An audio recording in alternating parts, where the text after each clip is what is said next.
Alright, and we're recording. So for today's demonstration, I do want to show you a little bit more of what you could use in, say, even the photo montage situation. But of course, in this situation, it'll be more for the alignment of the site plan. So first things first, really I could just open up the images from here or start on a new canvas and bring those images in. It doesn't really matter. So in this case, I'll just start a new file, 11 by 17. That way I can double check and make sure everything's good.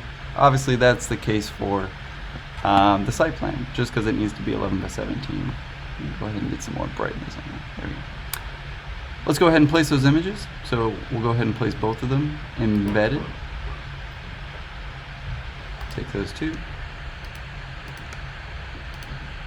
And I guess just one at a time, or drag them in.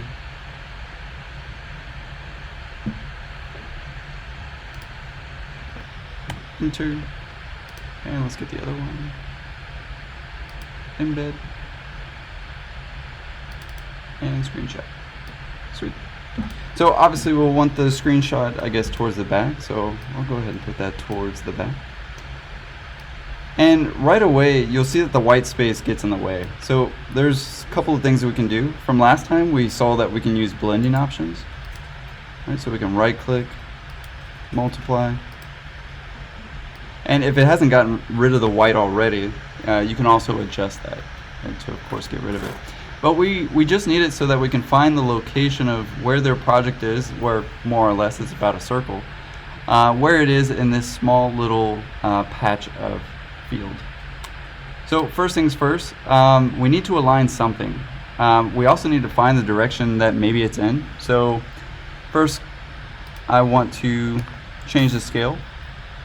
And this is where I would basically refer to the first video and make sure that this was to scale. Obviously I'm going to hold shift so that it stays in proportion and get it to the extents, at least for the sake of this tutorial. Now that's a bit hard to see, so another thing that I can do is of course change the transparency of the images so that maybe I can see it a little bit better. Right, and that's starting to look pretty good, and I know that's going to print really well.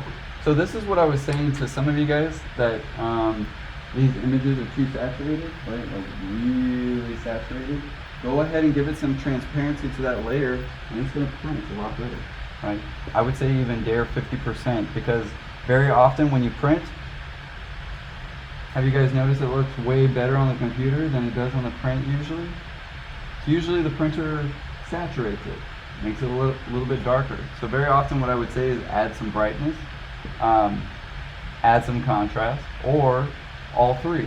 Add some transparency, brightness, and contrast. So let's go ahead and line those up, just because they do look like they're at two different scales. And I'm going to lock this one, that way I don't accidentally move it or change its position. And we can also use the eyeball visibility tool so that we can see just exactly where it is, and so we don't lose things. Right? So I'm going to do Command T on that image. It's going to blur it for me so to help my computer out, but basically I need to do some investigation, and these guys probably know the project a little better than I do, at least in terms of its location. That looks about right. I'm going to stick to the roads and just go for broke. So I think it's a little bit bigger. Obviously I need to hold shift so that it stays proportion, otherwise I'm going to have a really hard time. Fake it till I make it. We're getting pretty close to the roads. That looks like the intersection there. Maybe it's that intersection. No, I'm pretty sure the project is within this triangle. Is that right, guys? Getting close, fair enough. Looks like we do need to get a little bit bigger.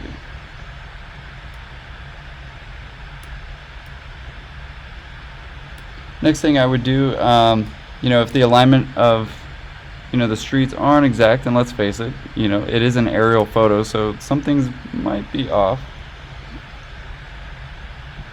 Of course, we have to use Escamille's tried and true method of fake it till you make it. So very often I'll try and get the streets first, or kind of like the angle. You'll notice if I hover around my, I get different things that can happen. or different sizing tools. I can rotate it. You'll see it'll start to be like an arced arrows and things like that. The next thing I'll try is actually to align up some of the buildings, right? I can see that some of the buildings might line up, they might not. Looks like it still needs to get bigger and maybe actually a little rotated. We're getting close, so I can see it. It's getting close. But yeah, streets first, then see. Oh, yeah, we're getting some of the buildings here. A little bit. And yeah, let's face it, I'm seeing both the elevations or the facades of that building. So that tells you right away that there are multiple images, right? And in this photo merge, that's what makes Google Earth so difficult, right? Because it's not a true image of the Earth. Right? But people think it is. Right? The building's not actually lopsided. The picture was taken, of course, here. But, sir, why don't you have all of them? Well, there's actually photo merge here and photos there. Right? Of course, as the plane's going by, it takes a picture here, but then it photo merges that picture also there and there. So I mean, especially if you go back to the 90s with all the Google images, it's hilarious. Just all the different wonky buildings. And how it's computer refined now is kind of interesting too. Like I said, a lot of it's LiDAR now. That's why you get the kind of puffy trees and Google Earth and stuff like that, because it's all points. Anyway, more information than you probably need to know for today, but let's go ahead and keep aligning those because we're getting pretty close. But yeah, let's say that was a foundation. It does look like it does need to be a little bit bigger. So layer, Command T or Control T if you're on Windows, and just a tad bigger. I can also use my arrows to dial it in more finely, or fine tune it.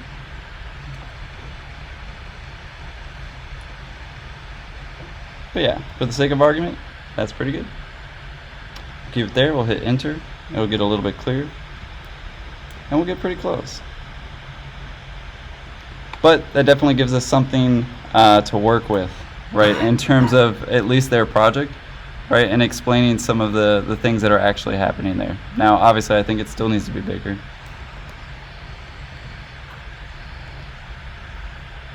But I'll let that be up to them or yourself, in order to align those things. But yeah, that would be perfect for the site plan. I just need, obviously, the graphic scale, north arrow. Last thing I did want to go over is how to make a north arrow real quick. I think it's fairly simple. Obviously, you could play around with the tools a little bit. That's also kind of the point of this exercise, guys, is, step outside your comfort zone. Just because I don't cover it doesn't mean you can't use it. But I'll go ahead and make a circle, right? Obviously I can make a straight line. So I'll let that be up to you guys, how you figure it out, what you want to do. I'll just kind of do some tips and tricks, because at the end of the day, I won't be there right next to you breathing down your neck at Texas Tech or at UTSA or at U of H, right? It'll be up to you to really look up some of this information. Now, some of you guys may notice I did put some Photoshop tutorials also on Miro. Anybody check those out? They are worth your time. I do scuttle through all the various different videos because the way that I learned architecture for Photoshop was through a graphic designer, through non-architects, right? And I quickly used these tools and realized how they apply to architecture. So I'm not gonna lie to you, nobody taught me this professionally. But it's something that ironically I teach professionally now. So everybody kind of has a different way. So what I would express is maybe finding the right tutorial guide too is kind of your first step as well. So I'll leave it at that. And hopefully that helps out at least Tanya and Thomas, at least in their situation for their site plan. Any other questions about Photoshop, guys? While I'm here, got it open. Would you like everyone to do their own one, or just if it's not? Oh yeah, this is just in their case because I can't see the product. Okay. But yeah, as you can see, it looks like a badass drawing. So yeah, definitely worth your time. How you could achieve that though, Daniel, is quite literally just erase some of your Google image too, and you'll get some of that cool. There's a nice hierarchy there. There's a big, medium, and a small going on. We got like a white point that kind of matches with that. Anyway. Accidentally made a beautiful drawing. What about that? No other questions, guys? No Photoshop stuff? I'm trying to remember. There was another thing I wanted to bring up about Photoshop. Text. So last thing, even though I would say, and don't quote me on it, because later, if you're in my computer graphics class, I say this all the time. Do not ever put text in Photoshop. It'll be pixelated, and that's because it's a rasterized program. However, there are some pretty cool things that we can do with text in Photoshop. So for instance, cool stuff.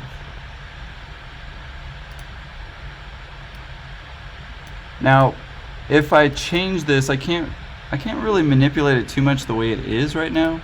However, you guys saw, like with the text information, we can do kind of some cool box stuff.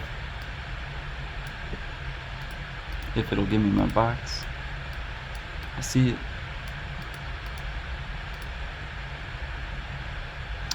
Come on.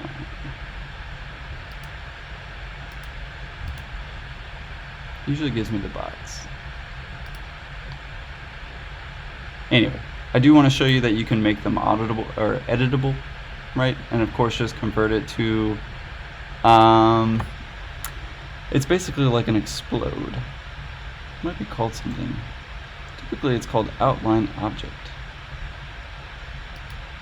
Let's convert to a smart object real quick. Nice. So yeah, once you convert it to a smart object, you can actually treat it to do something else, or actually change its direction. Usually there's actually a box on this method. However, I do have a new version of Photoshop, so it might have changed. That's fair too. Let's see what we got. We can always double click on the layer and see all the different kinds of things that we can do, such as drop shadows. I probably can't see that too much in the projector. But this is what I mean by test some things out. There's definitely nothing wrong with experimentation. Ooh. Cool stuff indeed. Anyway, a lot can be done. So I will leave it at that. Obviously none of that is of course mandatory in any way, but I want you to explore, have fun with this project. So like I said, it is the practice for project 2. I'll leave it at that for today.